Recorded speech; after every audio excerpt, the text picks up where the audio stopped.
ভাই গিয়েছিলাম ওই যে রুটি আনতে গেছিলাম, দোকানে রুটি আনতে গেছিলাম।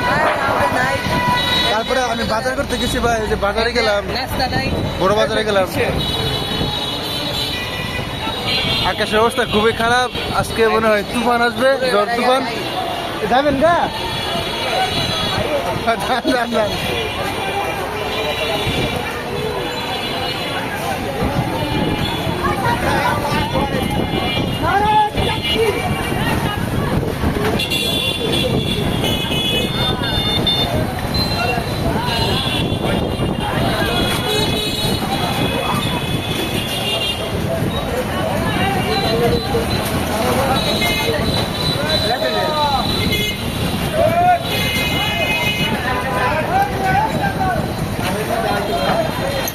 ভিডিও করতেছি মানে এখন দেখেন কি অবস্থা আবহাওয়া।